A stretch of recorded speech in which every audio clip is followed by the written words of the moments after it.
Welcome. मैं हूं आपके साथ नेहा दुबे और बात होगी पाकिस्तान के साथ जंग की। भारत ने पाकिस्तान के साथ उस जंग का जवाब दिया है जो पाकिस्तान करना चाहता था। बता दें आपको कि जिस तरह से पाकिस्तान के तमाम हमलों को नाकाम कर दिया भारत ने, भारतीय सेना लगातार पूरी रात डटी रही, मुंह तोड़ जवाब दिया है पाकिस्तान को। पाकिस्तान ने भारत की 12 शहरों पर किया था हमला, भारतीय सेना ने सभी का मुंह तोड़ जवाब दिया।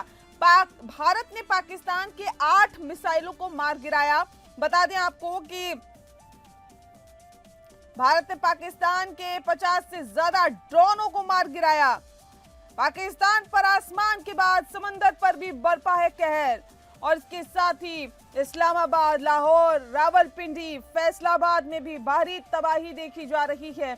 अब त्राहिमाम कर रहे हैं पाकिस्तानी। बता दें कि पाकिस्तान का एयर डिफेंस सिस्टम भी पूरी तरह से तबाह कर दिया गया, क्योंकि भारत ने पाक के एयर कमांड कंट्रोल को मार गिराया। भारत ने मार गिराए F-16 और 2 JF-17, 2 JF-17 मार गिराए, फाइटर जेटों को मार गिराया और साथ ही F-16 को भी मार गिराया। भारत ने पाकिस्तान के 3 पायलट्स को गिरफ्तार कर लिया है। INS विक्रांत ने कराची बंदरगाह को तबाह कर दिया है। बता दें आपको कि पाकिस्तान को 1971 और 1999 से ज्यादा बड़ा नुकसान हुआ है। इस वक्त की बड़ी और अहम खबर लगातार हम आप तक पहुंचा रहे हैं। बता दें कि भारत ने पाकिस्तान से पहलगाम आतंकी हमले का बदला एयर स्ट्राइक कर लिया है। पाकिस्तान बुरी तरह से इस वक्त बौखलाया हुआ है। पाकिस्तान अपने 100 से ज्यादा आतंकियों की मौत बर्दाश्त नहीं कर सका। यही वजह है कि गुरुवार शाम उसने अपने आम नागरिकों को निशाना बनाने की भरपूर कोशिश की।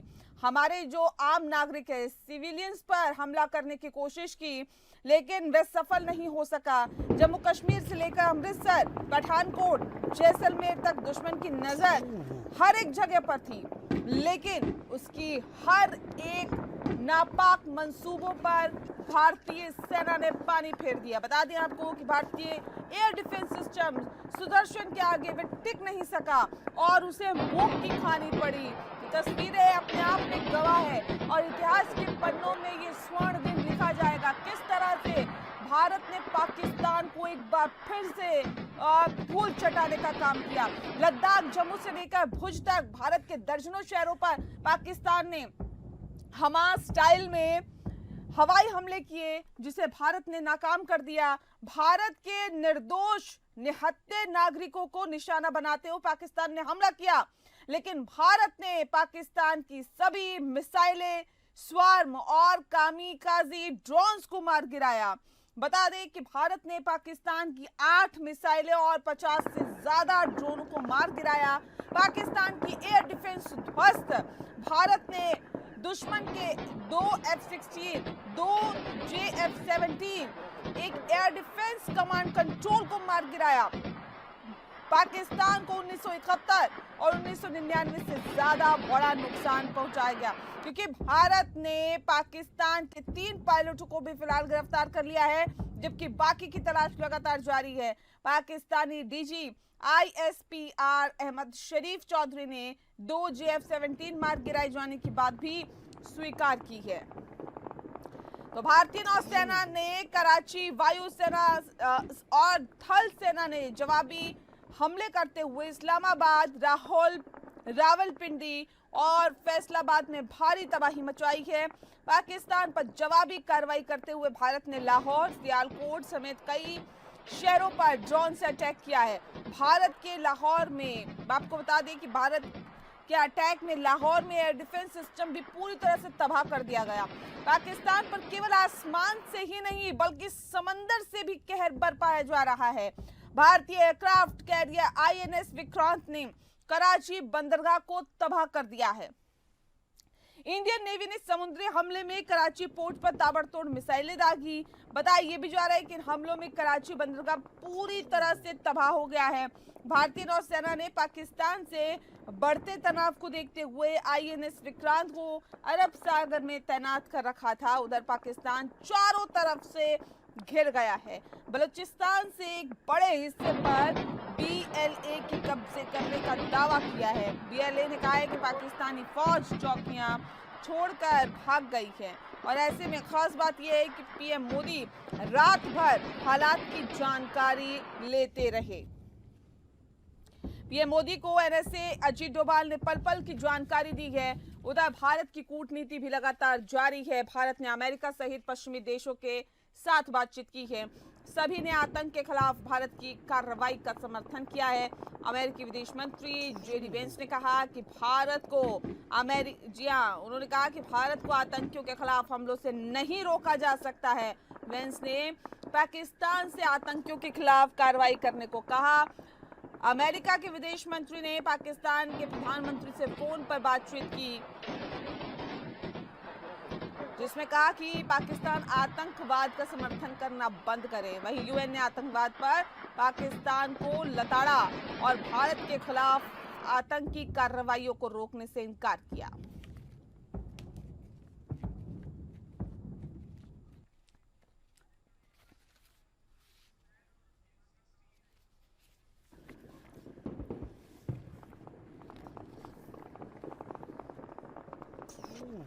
और इस वक्त ज्यादा जानकारी के साथ राजीव शर्मा हमारे इनपुट हेड सीधे हमारे साथ जुड़ गए हैं और इसके साथ ही जम्मू से हमारे संवाददाता शेख दाऊद हमारे साथ जुड़े हुए हैं। सबसे पहले रुक कर लेते हैं शेख दाऊद का। शेख, जानना चाहेंगे क्योंकि रात भर तो हमने देखा कि जवाबी कार्रवाई लगातार भारत की तरफ से जारी रही, फिलहाल किस तरह की स्थिति बनी हुई है दाऊद?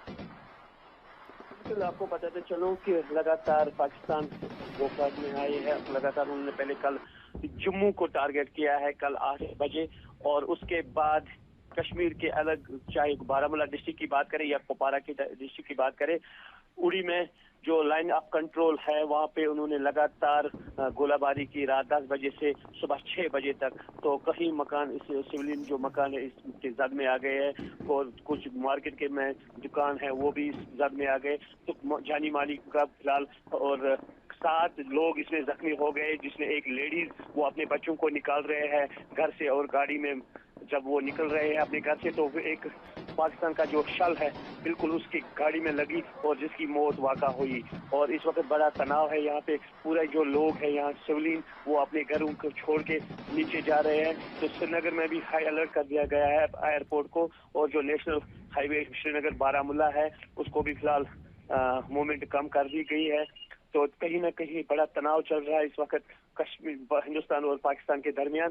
तो लोग बड़े पैनिक हैं, तो सोच रहे हैं कि आखिरकार क्या हुआ, क्योंकि जी हेलो शेख दाऊद, बताइए जा रहा रात में वैष्णो देवी को भी निशाना बनाने की कोशिश की थी और उसको मार गिराया गया, जो एक मिसाइल भेजी गई थी पाकिस्तान की तरफ से।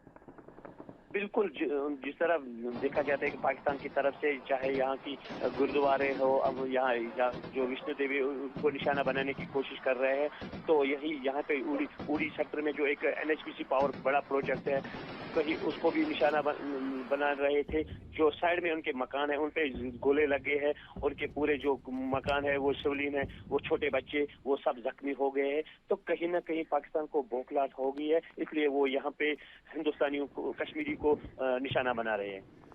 बिल्कुल, तो कश्मीरियों को निशाना बनाया जा रहा है, हिंदुस्तानियों को निशाना बनाया जा रहा है और भारत उसकी जवाबी कार्रवाई का भरपूर और बखूबी जवाब दे रहा है। आप बने रहिए शेख हमारे साथ। इस वक्त हमारे साथ राजीव जी जुड़े हुए हैं, इनपुट हेड है हमारे राजीव। देखिए, हर तरफ से जवाब दिया जा रहा है, आसमान में जवाब दिया जा रहा है, सेना लगातार जो गोलीबारी हो रही है उसका भी जवाब दे रही है, समुद्र से भी जवाब दिया जा रहा है। मतलब चौतरफा यहाँ पर घिरा हुआ है पाकिस्तान। राजीव जी, नेहा आप बिल्कुल सही कर रहे हैं कि सब तरफ से पाकिस्तान को घेर लिया है, लेकिन अभी तक हम युद्ध की स्थिति में नहीं है। हमारे यूनाइटेड स्टेट में जो हमारे राजदूत हैं विजय क्वात्रा साहब, कल रात जब वो एक चैनल पर बैठे हुए थे, उनसे सवाल किया गया तो उन्होंने कहा we are at war with terrorist. तो ये जो शब्द हैं इसकी टर्मिनोलॉजी बताइए। उन्होंने कहा we are at war with terrorist. अब टेररिस्ट कौन है? टेररिस्ट कोई चलता फिरता आदमी नहीं है, टेररिस्ट आसिम मुनीर है। टेररिस्ट हाफिज सईद है, टेररिस्ट मसूद अजहर है, ऐसे लोग टेररिस्ट हैं जिनके खिलाफ हम लोग अभी युद्ध की स्थिति में हैं। और हम युद्ध किसी देश के साथ नहीं कर रहे हैं, हम युद्ध जो है टेररिस्ट के साथ कर रहे हैं। ये नॉन स्टेट एक्टर में आते हैं, तो ये बहुत हम एक ऐसी अजीब स्थिति में है जिसमें हम युद्ध कर भी रहे हैं और हम कह भी नहीं पा रहे हैं कि हम युद्ध कर रहे हैं, हम नॉन स्टेट एक्टर्स के साथ में युद्ध कर रहे हैं। अब वो सवाल आ जाता है कि जो कल इन्होंने लगातार मिसाइल दागी हैं, मेरी जो जानकारी है उसके हिसाब से लगभग 200 मिसाइलें दागी हैं पाकिस्तान की तरफ से, 200 मिसाइल ये दागी गई हैं। और स्वार्म ये आपके ड्रोन दागे गए हैं, स्वार्म है, कामिकाजी ड्रोन है, ये भी सैकड़ों की संख्या में, इसका भी एग्जैक्ट फिगर अभी नहीं मिला है, लेकिन ये भी सैकड़ों की संख्या में है। लेकिन हमारे पास जो एक CUAS सिस्टम है, एक L-70 सिस्टम है, एक सिल्का सिस्टम है और एक समर AD गन है। ये समर AD गन खासतौर से जो छोटे अनमैन्ड व्हीकल होते हैं उनके लिए होती है और ये एकदम सटीक है, ये इनकी मार एकदम सटीक है। एक पेचोरा सिस्टम होता है हमारे पास में। ये जो डिफरेंट सिस्टम है ये ऐसे हैं जो स्वार्म ड्रोन्स को और आपके जो दूसरे ड्रोन होते हैं ये कामिकाजी ड्रोन, इनको सटीकता से एकदम निशाना बनाते हैं। और जिस तरीके से पठानकोट पे हमला किया ड्रोन्स के नजरिए, जिस तरीके से जैसलमेर में हमला किया, फालौदी को निशाना बनाने का कोशिश की गई, तो ये इन सबको हमारे इन हथियारों ने, हमारी जो डिफेंस लाइन के हथियार है इन्होंने बाकायदा रोका। और इसका अब इंडियन आर्मी और इंडियन एयरफोर्स की तरफ से आधिकारिक रूप से बयान आ गया है कि हमने कौन कौन से सिस्टम इस्तेमाल किए पाकिस्तान के भेजे गए मिसाइल और ड्रोन्स को मार गिराने में। इसके अलावा एक चीज और खास मैं बता रहा हूँ नेहा, कि 2 F-16 और 2 JF-17 ये मार गिराए गए हैं। इसके अलावा एवॉक्स जो कमांड कंट्रोल सिस्टम होता है हवा में, जो बहुत महंगा जहाज होता है, और आप ये समझिए कि वो सपोज कर लीजिए कि जैसे कमांड कंट्रोल सिस्टम जमीन पर होता है, वैसे ही एक कमांड कंट्रोल सिस्टम आसमान में होता है। तो ये एक तरीके से किसी भी एयरफोर्स की रीढ़ होती है। और पाकिस्तान के पास में सिर्फ 2 एवॉक्स हैं, जिसमें से कल एक एवॉक्स मार गिराया गया है हम लोगों की जानकारी के अनुसार। बाकी अभी कुछ देर बाद जब इंडियन आर्मी और भारतीय विदेश मंत्रालय की बैठक होगी उसके बाद क्लियर होगा, लेकिन हमारी जानकारी के मुताबिक राजीव बताया ये भी जा रहा है, शेख दाऊद हमारे साथ जुड़े थे, उनका शुक्रिया कर देते हैं। और उसके साथ साथ राजीव ये बताइए, क्योंकि कहा ये भी जा रहा है कि 1971 में जो पाकिस्तान को नुकसान हुआ था, 1999 में जो नुकसान हुआ था, उससे बड़ा नुकसान कल पहुंचा है। डेफिनेटली बहुत ज्यादा नुकसान पहुंचा है। हालांकि हमने अभी तक मिलिट्री इंस्टॉलेशंस टारगेट नहीं किए, हमने सिविलियन इंस्टॉलेशन टारगेट नहीं किए, हमने केवल अभी तक टेररिस्ट को टारगेट किया है। उसके एवज में पाकिस्तान हमारे सिविलियन टारगेट कर रहा है, हमारे लोगों को नुकसान पहुंचा रहा है। हालांकि जो 6 और 7 तारीख को जो शेलिंग हुई थी उसमें जितने लोग मरे थे उसके मुकाबले कल केवल 1 हमारी कैजुअलिटी हुई है और 7 लोग घायल हुए हैं, जबकि एक दिन पहले 16 कैजुअलिटीज हुई थी और 50 से ज्यादा लोग घायल हुए थे। तो उसमें हम लोगों ने वहाँ प्रीएम्प्टिव स्टेप्स लिए हैं और उस चीज को हम लोगों ने कम किया है। और जब ये हो चुका 8:20 पर लगभग ये पाकिस्तान की तरफ से ये हमले चालू हुए थे और पाकिस्तान से हमले चालू हुए थे आपके जम्मू से ये लोग पहुंचे पठानकोट, गुरदासपुर, लुधियाना, जलंधर और इसके बाद में फिर ये जैसलमेर, जोधपुर, फलौदी और उसके बाद भुज में भी इन्होंने जाकर के हमले किए। और ये सारे हमले हमारी एयरफोर्स और जो इंडियन आर्मी ने जो ये डिफेंस लेयर बनाई थी उसने सारे नाकाम किए। और इसके बाद फिर भारत के प्लेन्स उड़े और उन्होंने निशाना बनाया। फिर अरब सागर से INS विक्रांत से ड्रोन छोड़े गए, वहाँ जो INS विक्रांत से ड्रोन छोड़े गए उन्होंने कराची में तबाही मचाई है। और इधर से जो हमारे हवाई जहाज छोड़े गए हैं और ड्रोन छोड़े गए हैं उन्होंने लाहौर, पेशावर, पिंडी और आपका इस्लामाबाद यहाँ भारी तबाही मचाई है। तो ये अब तक का है। और जैसे अभी सूचना मिल रही कि राजनाथ सिंह बैठक के लिए पहुंच चुके हैं। अभी CDS ठीक है राजीव बने रहिए हमारे साथ। और पाकिस्तान ने बीती रात जम्मू कश्मीर से लेकर अमृतसर, पठानकोट और जैसलमेर तक हमले की कोशिश की। बड़ी खबर इस वक्त की हम आपको बता रहे हैं, देश भर में अलर्ट और सुरक्षा बढ़ा दी गई है। पंजाब के कई शहरों में रोज रात ब्लैकआउट करने के आदेश है और भारत पाकिस्तान टेंशन अलर्ट पर, उत्तराखंड भी, साथ ही साथ नेशनल, जी हाँ, इंटरनेशनल बॉर्डर पर चेकिंग सुरक्षा को भी बढ़ा दिया गया है। उत्तराखंड में 24 घंटे खुलेगा आपदा कंट्रोल रूम। उत्तराखंड में 32 अपर सचिवों की लगाई गई है ड्यूटी। उत्तर प्रदेश के सीमावर्ती इलाकों में अलर्ट है। साथ ही यूपी में नेपाल बॉर्डर पर विशेष चेकिंग अभियान चलाया जा रहा है। युद्ध जैसे हालात के बाद बिहार के सीमांचल में अलर्ट जारी कर दिया गया है। बिहार के पूर्णिया सहित 4 जिलों में पुलिस की छुट्टियां रद्द कर दी गई है।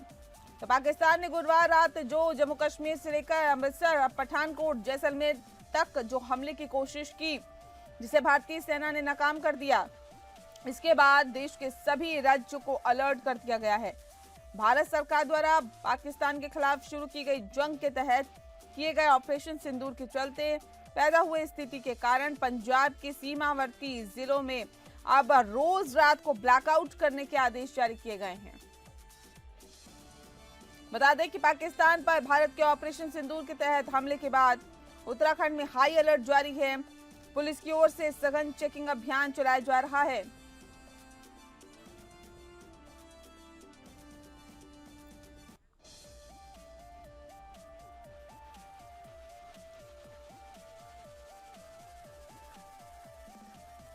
सतीश कोठारी उत्तराखंड से सीधे हमारे साथ जुड़ गए, हमारे संवाददाता, और मोहम्मद दानिश बिहार से ज्यादा जानकारी देंगे।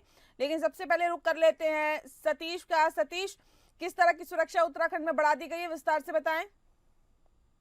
उत्तराखंड में सुरक्षा को लेकर बिल्कुल ही कोई कोताही नहीं बरती गई है। चाहे मैं बात करूं चार धाम यात्रा की बात करूं, चाहे मैं बात करूं, क्योंकि उत्तराखंड 2 बॉर्डर सटे हुए हैं, एक चाइना, एक पाकिस्तान, एक नेपाल। इन दोनों बॉर्डरों पे बहुत ही ज्यादा सघन चेकिंग की गई है। और सबसे बड़ी बात है, जो चाइना बॉर्डर है वो ठीक जोशीमठ के पास है, जहाँ की 4 धाम यात्रा, बद्रीनाथ, केदारनाथ यात्रा का बहुत ही ज्यादा संवेदनशील इलाका है। वहाँ पे बिल्कुल ही कोई कोताही नहीं बरती गई है। वहाँ पे हर आने जाने वालों की चेकिंग की जा रही है। और जो खास करके जिस तरीके से जो दिल्ली, यूपी, हरियाणा से कहीं से भी गाड़ियां आती हैं, उनकी बॉर्डरों पे चेकिंग की जा रही है। हाँ। उत्तराखंड आसरोड़ी चेक पोस्ट पे चेकिंग की जा रही है, हरिद्वार पे चेकिंग की जा रही है, ऋषिकेश में चेकिंग की जा रही है, क्योंकि प्रत्येक जगह पे बॉर्डर एरिया सब पर चेकिंग की जा रही है। और 32 अपर सचिवों की ड्यूटी लगाई गई है उत्तराखंड में। साथ ही 24 घंटे आपदा कंट्रोल रूम खुला रहेगा। बहुत शुक्रिया आपका सतीश, तमाम अपडेट हम तक पहुंचाने के लिए। आप खबर पर नजर बनाए रखें, हम फिर लौटेंगे आपके पास। फिलहाल इस वक्त मोहम्मद दानिश का रुख कर लेते हैं, जो बिहार से ताजा जानकारी हम तक पहुंचा रहे हैं। मोहम्मद दानिश, जानना चाहेंगे कि युद्ध जैसे हालात के बीच बताई जा रहा है कि बिहार के सीमांचल में अलर्ट जारी किया गया है और 4 जिलों में पुलिस की छुट्टियों को रद्द कर दिया गया है। क्या जानकारी है आपके पास दानिश?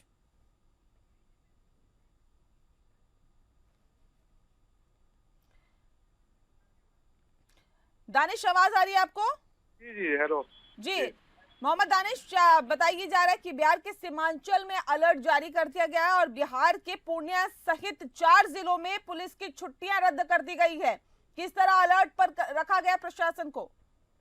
जी नेहा, देखिए कल देर शाम तक जो है शाम में जो है मुख्यमंत्री नीतीश कुमार ने प्रधान सचिव, मुख्यमंत्री के प्रधान सचिव और मुख्य सचिव के साथ और बड़े डीजीपी के साथ बैठक की थी, जिसके बाद ये निर्णय लिया गया कि बिहार में पुलिसकर्मी और स्वास्थ्य की जो छुट्टी चल रही थी उसको रद्द किया गया है।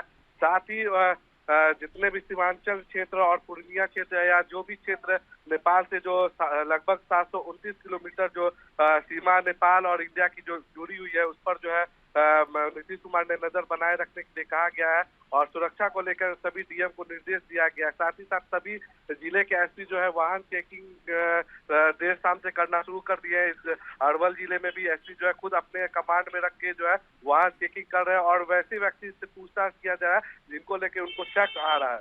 साथ ही कल नीतीश कुमार खुद पूर्णिया और सीमांचल का दौरा करेंगे।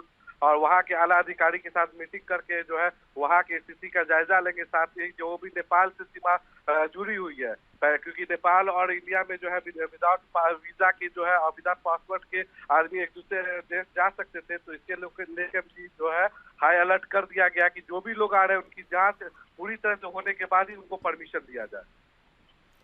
बहुत शुक्रिया आपका मोहम्मद दानिश, तमाम जानकारी हम तक पहुंचाने के लिए।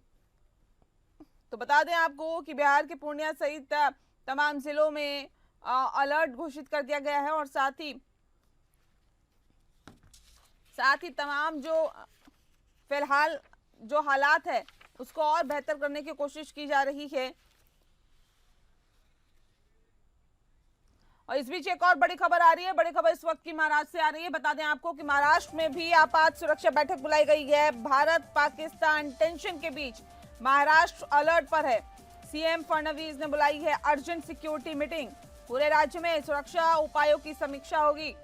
बड़ी खबर इस वक्त की, पाकिस्तान में एयर स्ट्राइक के बाद महाराष्ट्र में अलर्ट जारी कर दिया गया है। भारत और पाकिस्तान के बीच तनाव को देखते हुए महाराष्ट्र के मुख्यमंत्री देवेंद्र फडणवीस ने एक आपातकालीन सुरक्षा बैठक बुलाई है। आज दोपहर होने वाली इस बैठक का उद्देश्य मौजूदा घटनाक्रम के मद्देनजर स्थिति का आकलन करना और पूरे राज्य में सुरक्षा उपायों की समीक्षा करना है।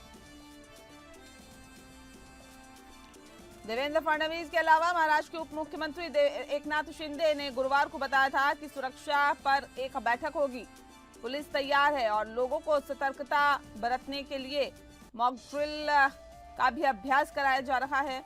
गौर करने वाली बात यह कि महाराष्ट्र के vital installation, tourist place, spiritual place की सुरक्षा बढ़ाई गई है।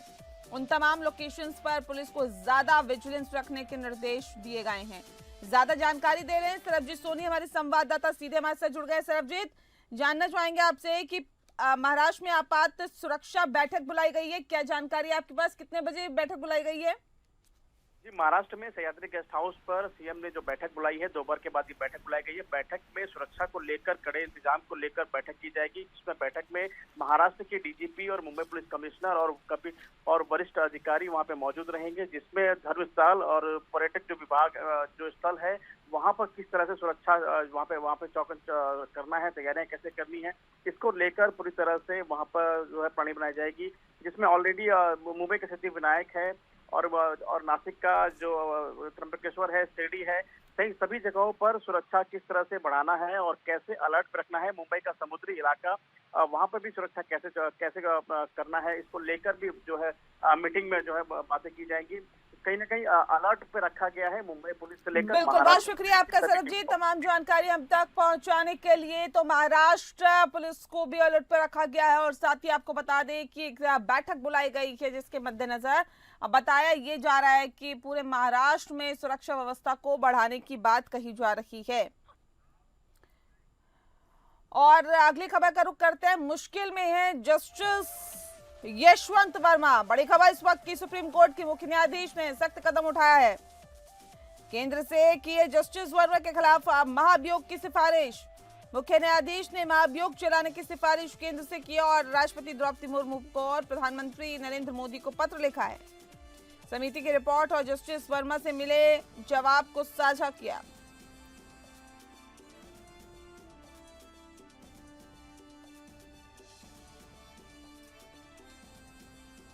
तो महाअभियोग की सिफारिश फिलहाल की गई है, केंद्र से की है जस्टिस वर्मा के खिलाफ महाअभियोग की सिफारिश। ज्यादा जानकारी विवेक सिंह चंदेल दे रहे हैं। विवेक, क्या जानकारी है आपके पास? सुप्रीम कोर्ट में जो जस्टिस यशवंत वर्मा के मामले पर जो कमेटी बनाई गई थी, उस कमेटी ने अपनी जो रिपोर्ट दी है, उस रिपोर्ट को यशवंत वर्मा से उस पर जवाब मांगा गया था और जो यशवंत वर्मा ने जवाब दिया, उस दोनों जवाब को फिलहाल राष्ट्रपति और प्रधानमंत्री के पास भेज दिया गया है। क्योंकि जो एक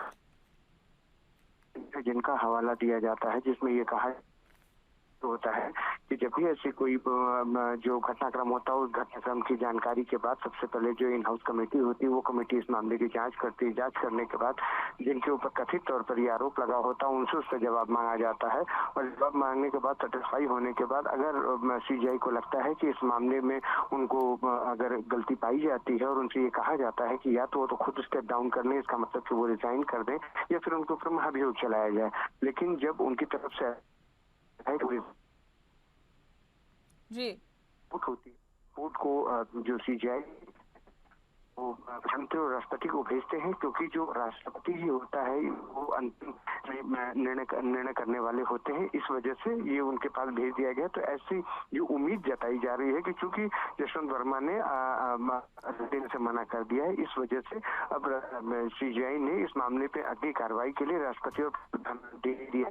तो उनके पास एक ऑप्शन यही बचता है कि या तो वो खुद रिजाइन कर दे। हालांकि वो रिजाइन पहले भी कर सकते थे, लेकिन उन्होंने इसके लिए मना किया। रिपोर्ट जो आई जो रिपोर्ट को मानने से इनकार करते हुए रिजाइन करने से मना कर दिया। इसकी वजह से इस मामले को अभी राष्ट्रपति के पास भेजा गया। लेकिन अब जब उन्होंने इस मामले में रिजाइन करने से मना कर दिया, इसके बाद इस मामले को अब राष्ट्रपति के पास भेज दिया गया है। अब राष्ट्रपति उनकी इम्पीचमेंट की कार्रवाई को आगे बढ़ा सकते हैं। हालांकि उनके पास लास्ट मोमेंट तक का एक समय है कि वो अपना इस्तीफा दे सकते हैं, लेकिन अगर वो इस्तीफा नहीं देते हैं तो इस मामले में उनका इम्पीचमेंट होगा, ये तय है।